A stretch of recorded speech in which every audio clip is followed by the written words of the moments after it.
There's been a major debate sort of just raging across the internet for this last 72 hours. This weekend, there's been a very hot topic, which is basically how is Sony going to fight back against Microsoft, with Xbox seeming to try and take over the entire world by scooping up every single studio they can. Like, the acquisitions of Microsoft are now costing them hundreds of billions of dollars.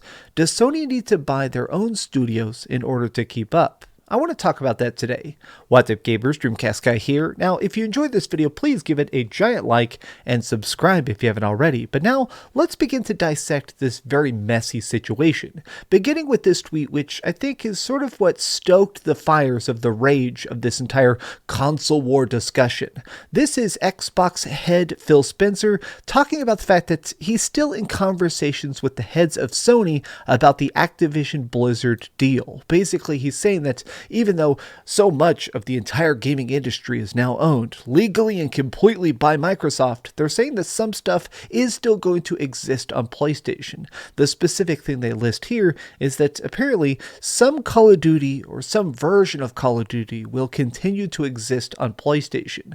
But I've seen some people saying, okay, well, what is PlayStation going to do to fight back? What can Sony do to try and strike at the heart of Microsoft? This diagram that keeps going around that shows the 30 studios that are currently owned or about to be owned by Microsoft really sort of makes an impact. It makes people say, all right, well, what is Sony going to do? Who is Sony going to buy? The major names I keep seeing thrown around is Square Enix and Capcom, mostly because in the past, PlayStation has worked very closely with them for the entire previous generation. Obviously, things like Final Fantasy VII Remake being console exclusive and now being on PC, or even things like, obviously, Street Fighter V to this day only exists on the PlayStation, which is very, very unique. It's making me think that right now, those people, they're already happy to work with PlayStation. I think that Sony needs to think more outside the box. Now, you guys are going to think I'm completely crazy, but hear me out on this. I think that if Sony is going to buy anybody, it needs to be Electronic Arts. Now, the reason for this is because I think Electronic Arts is in a very, very pathetic position. In general, a lot of EA games are super reviled. Electronic Arts' head of management seems to constantly try and tank their own projects.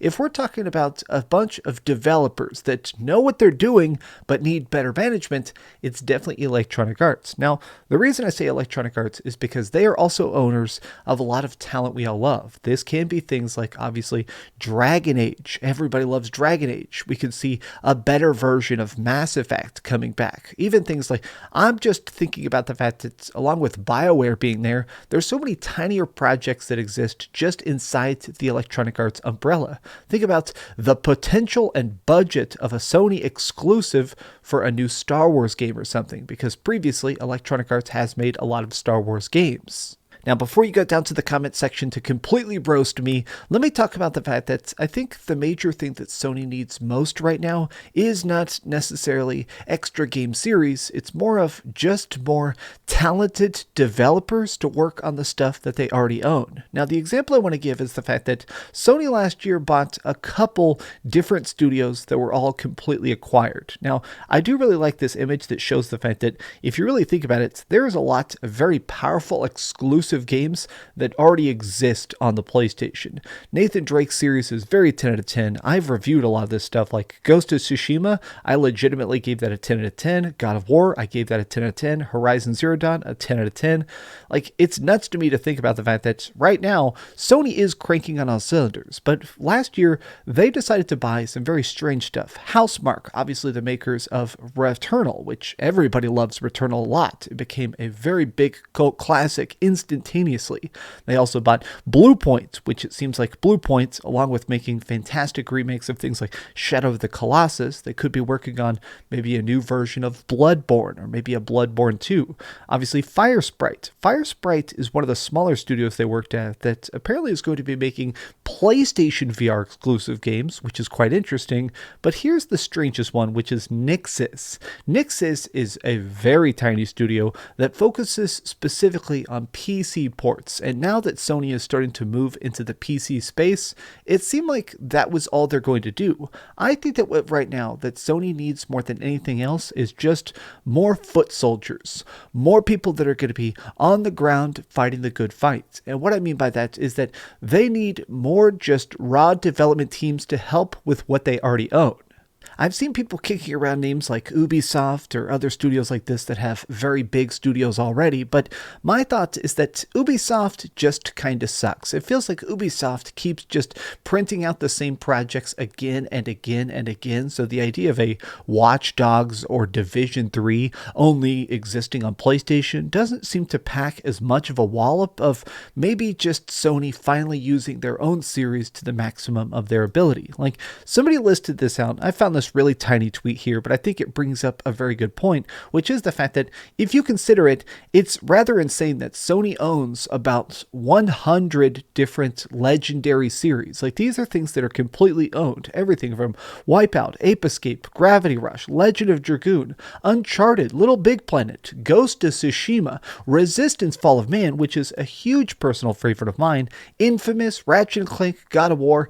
And this doesn't even get into things like does anybody remember freaking Killzone? This game was so recent, so fantastic. There are a couple Killzone games that I feel like are truly 10 out of 10 experiences that sold a lot of systems. And this, to me, is the most important aspect of this. When we're talking about Xbox versus PlayStation, there is a point to this. It's not just about internet battles. It's not about comment sections and seeing who can get the most likes on their burn. In my opinion, it is down to Sony and Microsoft trying to pump up their personal console sales. It's about them trying to push the envelope to see who can actually win this console generation.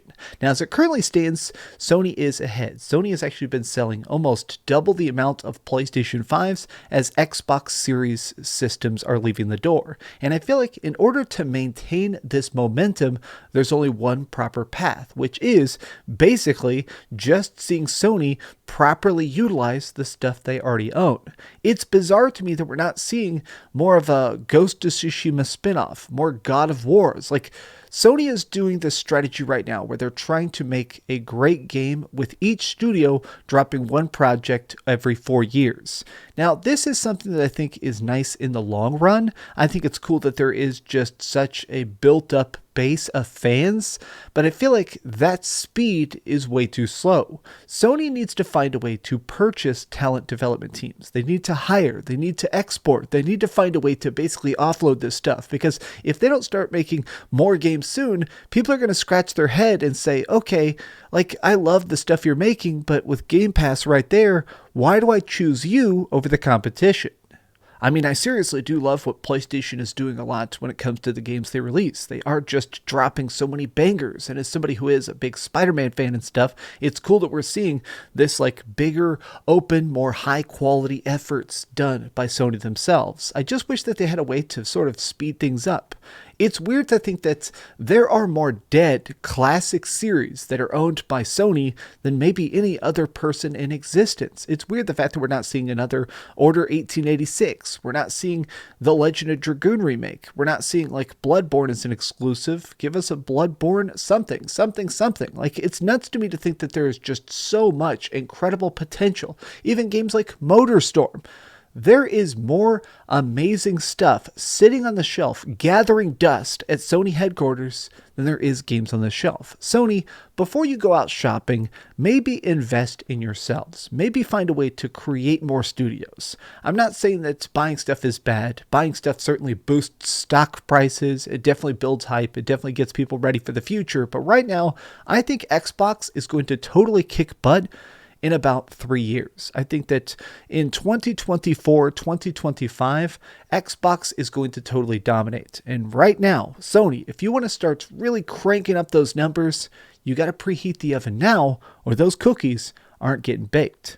Thanks so much for watching, gamers. If you enjoyed this video, please give it a random giant thumbs up. Also, subscribe if you wanted to already, but please do me the biggest favor of all and keep dreaming. Also, here's a funny skit I filmed with my girlfriend. Bam, enjoy.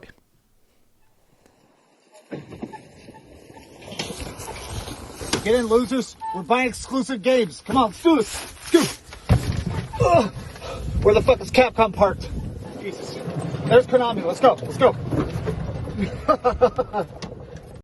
Thanks so much for watching that video. If you want to see something else, you can always click this link to see what I put up last, or, subscribe and see what's coming up next.